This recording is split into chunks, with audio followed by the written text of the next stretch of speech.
I only know they are freedom fighters. Only them? Yeah. Me, I know they were freedom fighters. They fought for the rights of Kenyans. They were not criminals. I don't believe so. They were actually freedom fighters because their fruits are seen. We have independence which they fought for.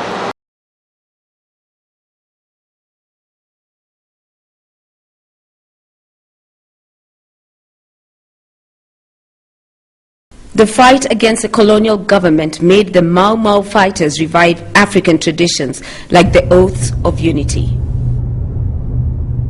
Nitware na jamba citu ta mathenge na mundu gwitwoke maathinan mari itaine hamwe na anake aitu aria mathiite kurwa mbara ya 1939 na ya 1943 ni mathomithirie andu.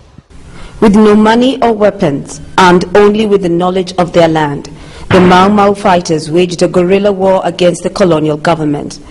They raided and killed opponents freely and soon established themselves as a formidable enemy to the colonial forces. By 1952, the Mau Mau had arrived. Nilikuwa msijana kama huyu. Na sisi tukabio ni sisi tutapepaka misigo ya hawa wakijana. Wale tulikuwa na wakina Kasamu. Wahama liko nini mutoni. Sasa tukatoka kaa Musugu alijarifu kutupiga na si kupotea huku kutupiga mpaka emergency ikaigia. Emergency kuigia sisi kunakaa huku mtoni hakuna watu wanatupatia chakula. Tunakula hata nyama ya mtoni. Hata nini tunakula. So hallelujah. In Nairobi, capital of Kenya, Europeans and Africans still walk the streets in fear of the dreaded Mau Mau. For it is that band of fanatics whose bloody deeds have cast a dark shadow across the face of Kenya. Some are brought in to face justice, others are shot in fights with police and troops, but thousands more escape to continue their crusade of murder and violence. There is little reliable information about the setup of the terrorist organization, for few members even know from whom they take their orders. They obey blindly, savagely attacking the defenseless, burning, looting, murdering. Kenya is the battlefield of a conflict that cannot end till the Mau Mau is dissolved forever.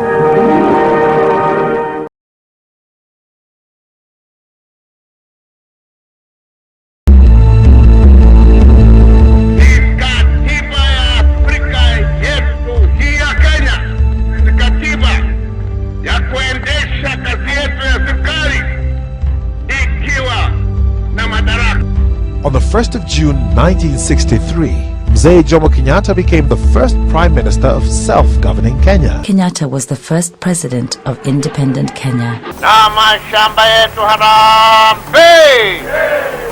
Na mifugo yetu harambe! Na serikali yetu tukufu harambe! I pledge my loyalty to the President and the nation of Kenya, my readiness and duty to defend the flag of our republic, my devotion to the words of our national anthem, my life, strength and service in the task of nation building, in the living spirit embodied in our national motto, Harambe. An ideological and even personal rift was growing between President Jomo Kenyatta and Vice President Jaramogi Oginga Odinga, and in between them, the foxy and charismatic Tom Mboya was playing his cards.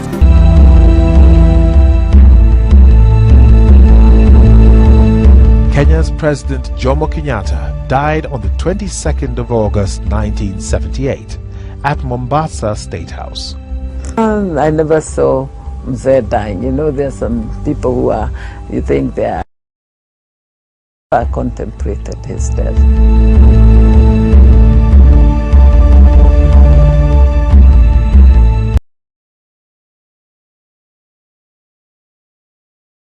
Mimi, Daniel Toroitich Arap Moi, naapa kwamba nitakuwa mwaminifu kwa Jamhuri ya Kenya na kuitumikia kwa moyo wangu wote. Who would lose it?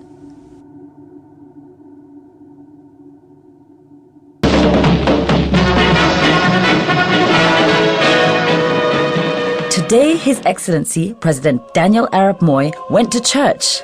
Today, His Excellency President Daniel Arap Moi told the West, opened an agricultural show, warned his political opponents. Today, His Excellency, today, His Excellency, today, His Excellency President Daniel Arap Moi. And then we say we will go to Kamkunji with or without a permit. Matiba is using his connections within the Matatu movement to mobilize. And I was using my connections in the football field to mobilize people to go to Kamkunji. On the 4th of July, Matiba and Rubia are arrested. The following day, on the 5th, I'm arrested. Then on the Sabasaba itself, they arrest Imanyara, they arrest Kaminwa, they arrest Mohammed Ibrahim, several others escaped like Kamau Kuria, Raitu Murungi. That triggered another wave of resistance because people went to Kamkunji. A number of them were killed.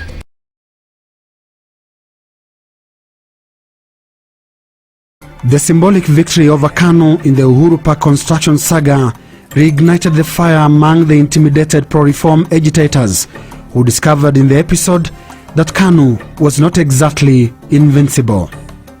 And they renewed not only their push for the repeal of Section 2A of the Constitution, but also the release of political prisoners.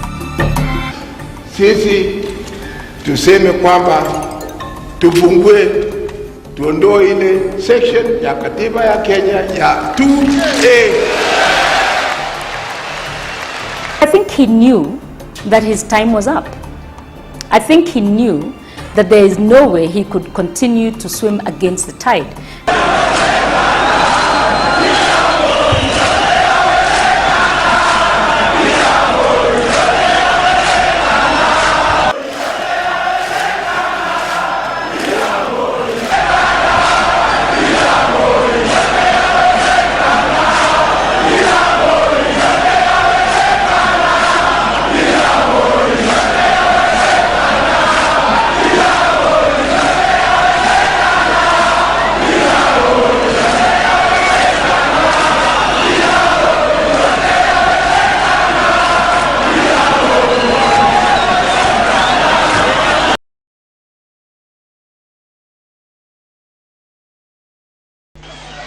Naapa kwamba nitatenda kazi zangu za urais wa Jamhuri ya Kenya kwa uaminifu.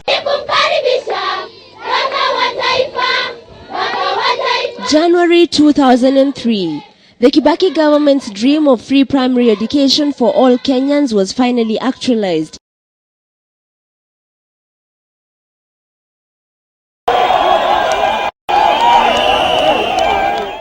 A sea of people. At the historic Uhuru Park that has lately become a venue for major political statements in the country.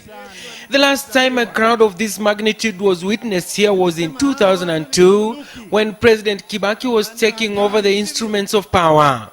ODM supporters gathered here to witness a major event in the party's history.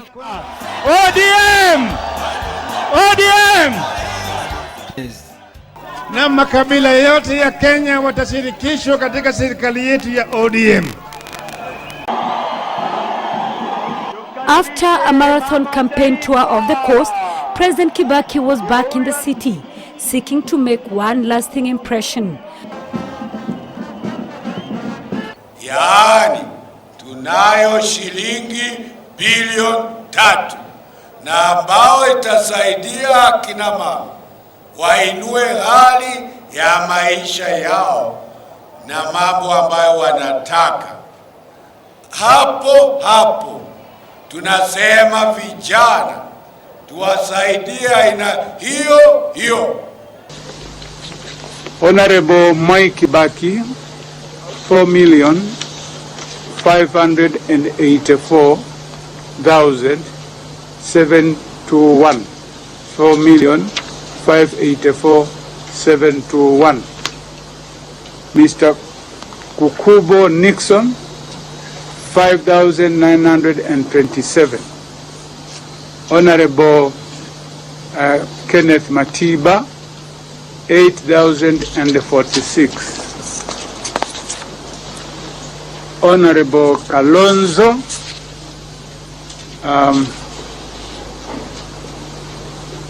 879, 903. Bishop Pius Mwangi, 9,667. Joseph Ngacha, 21,171. David Ngede, 5,976. Honorable Raila Odinga, 4,352,993. 4,352,993. Rajput Nazlin, 8,624.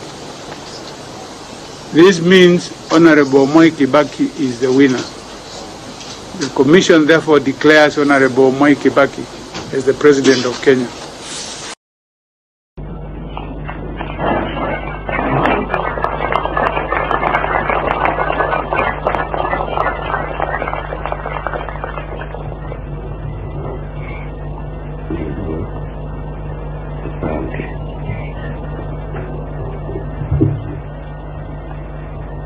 Bwana Mwai Kibaki, naapa kwamba nitatenda kazi zangu za urais kwa Jamhuri ya Kenya kwa uaminifu na kutimiza wajibu wa kazi hizo kwa bidii na kwa moyo mkujufu, na kwamba nitawatendea haki watu wote wa mujibu wa sheria, mila na desturi za Jamhuri ya Kenya bila uoga, upendeleo, uba wala chuki.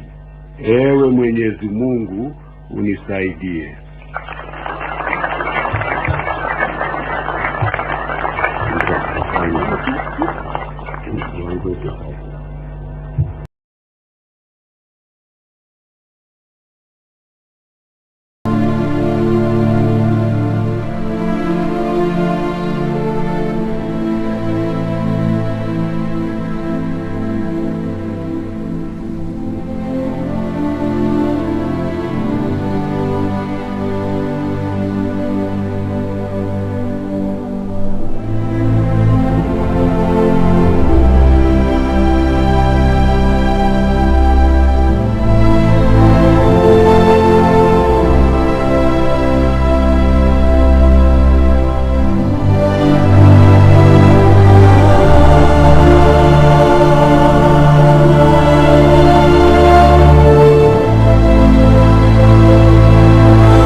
Sisi tulipoteza wazazi.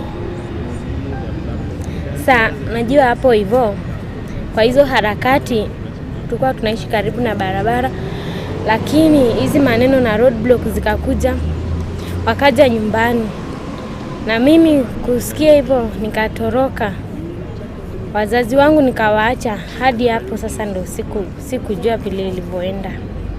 Tulienda tukapata hawayuko, aliuliwa. People lost property, people lost family members, people lost so much, and many people were bitter.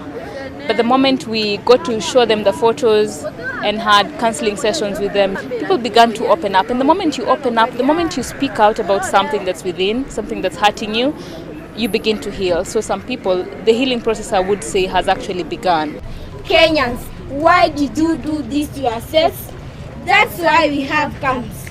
Let's all come together and build the nation, because unity is strength. Thank you. Hiyo shairi niliandika yani ili hata wanafunzi wenzangu ambao wamepitia changamoto kama hiyo, hata hao wakuwe na changamoto na kitu la kusema. The eagerly awaited face-to-face talks between President Mwai Kibaki and Raila Odinga finally took place.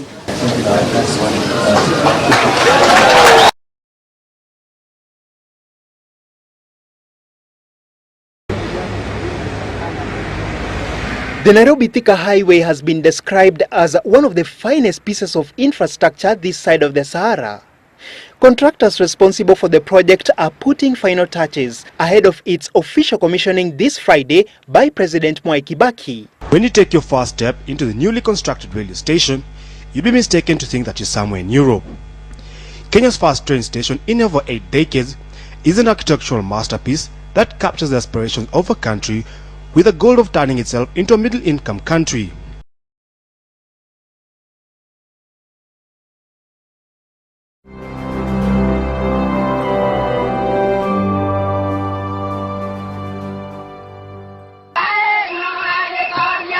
The referendum campaigns brought to the fore many faces in the political and religious arena, and in many ways highlighted their vested interests beyond their public positions. Among the key figures in the Yes camp are President Mwai Kibaki, Prime Minister Raila Odinga, his deputies Uhuru Kenyatta and Musalia Mudavadi, as well as Vice President Kalonzo Musyoka. The notable faces in the No camp are Higher Education Minister William Ruto, retired President Daniel Arap Moi, NCCK Secretary General Peter Karanja, and Cardinal John Jue. Kenyans overwhelmingly and peacefully voted yes for a new constitution. Afterwards, Kenya's Electoral Authority officially ratified the proposed constitution. Isaac Hassan is interim chairman of Kenya's Independent Electoral Commission. For yes, 5,954,767. This represents 67.25% of the votes.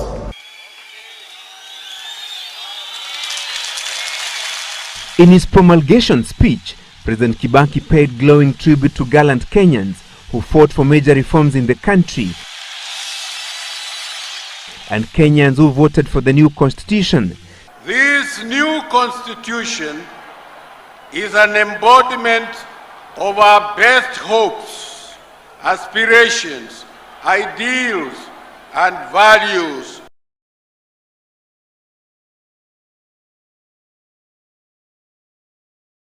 All the 6 suspected perpetrators of post-election violence have welcomed the ICC summons, each declaring their willingness to appear in court in The Hague on the 7th of April.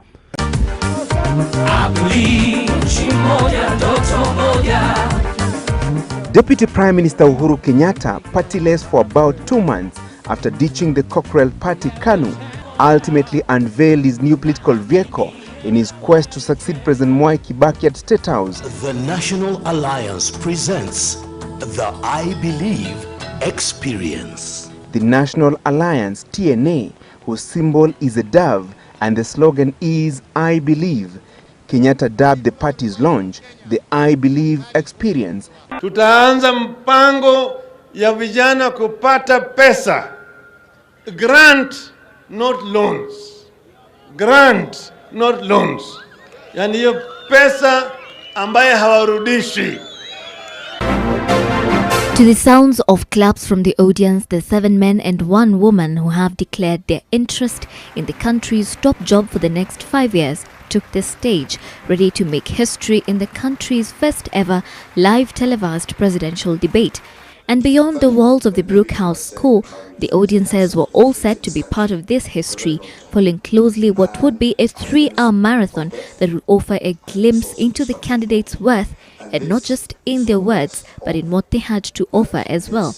I've said in my plan, I will invest in security. We can try and parry around it, but the fact of the matter is that tribalism is real. The reason why tribalism is a problem to us is because leaders have used it as a means of allocating resources and positions. This timetable, I don't know who brought it, breakfast, lunch, dinner, and then the dinner you come up with phase 1 where you take soup and mushroom, and then phase 2, phase 3. What will you do? If you want to be saved from corrupt leaders, if you want to be saved from corrupt leaders, you adopt preventive medicine. Principle number 1, eat when you feel the pangs of hunger. Number 2, when you feel the pangs of hunger, don't fill your belly with food.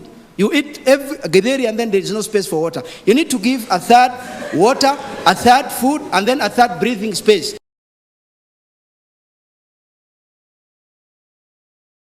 Oh, I came at 7 a.m. You came at 7 a.m., so that makes it what, 3.5 hours now, nearly 4? Yes, about 4 hours. 4 hours, okay. And what's the mood in the queue? How are people feeling? People are motivated. We want to vote. We want to make sure that we also vote the people we want to be in the new leadership.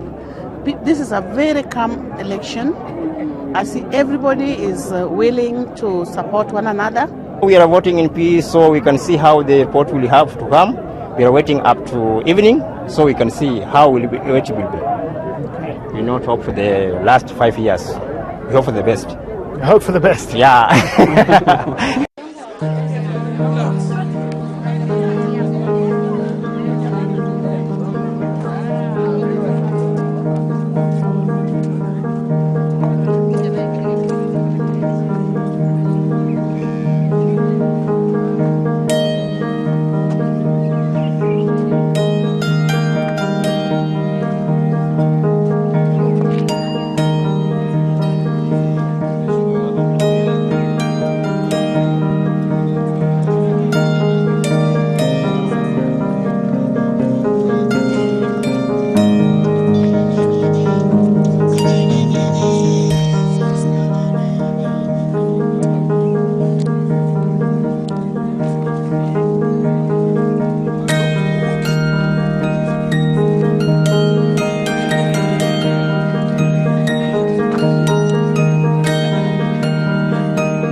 Raila Odinga, 5,340,546.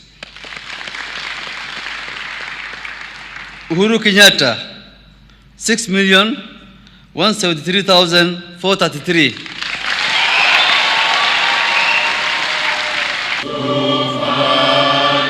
The IEBC chairman then presented Kenyatta with the electoral certificate, a document that made him the next tenant at State House. Because something like this could go too far if one is introducing new evidence in their submissions. My lords, senior counsel will have his opportunity. This is the petitioner's day in court. Surely he must sit down. After extensive deliberations, we are happy to announce the Supreme Court has reached a unanimous decision. It is the decision of the court that the said elections were indeed conducted in compliance with the Constitution and the law. Ladies and gentlemen, the court has now spoken. Although we may not agree with some of its findings, and despite all the anomalies we have pointed out, our belief in constitutionalism remains supreme. Casting doubt on the judgment of the court could lead to higher political and economic uncertainty and make it more difficult for our country to move forward. we must soldier on in our resolve to reform our politics and institutions.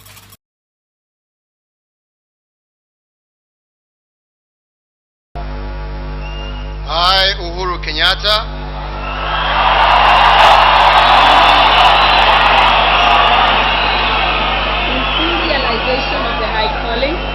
in full realization of the high calling,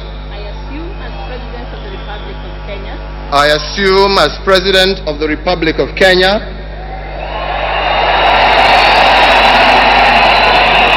do swear that I will be faithful do swear that I will be faithful and bear true allegiance to the Republic of Kenya. and bear true allegiance to the Republic of Kenya.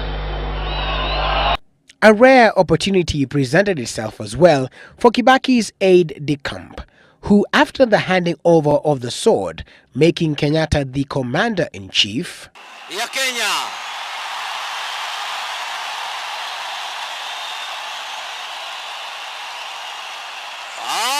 shifted to his new boss, Uhuru Kenyatta. shangwe na nderemo. And so, for the first time, he too had an opportunity after more than a year, standing behind his commander, to stand in front of him and honor his years of service, before taking his place once again behind his new commander-in-chief. And those rarely in the public limelight, like NSIS boss Michael Gishangi, also bidding farewell to his former boss. And with that, it was time for Kibaki to leave State House, as the new leadership and staff of State House waved at a man whose hallmarks include free primary education and development of infrastructure, all planned to perfection, including the choice of song for the band.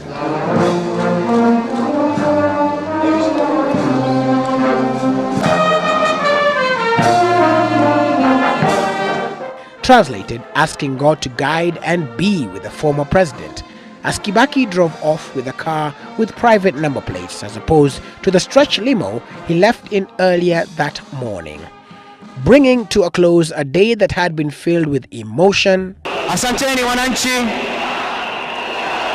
Excuse me. Pomp, color, and rhythm.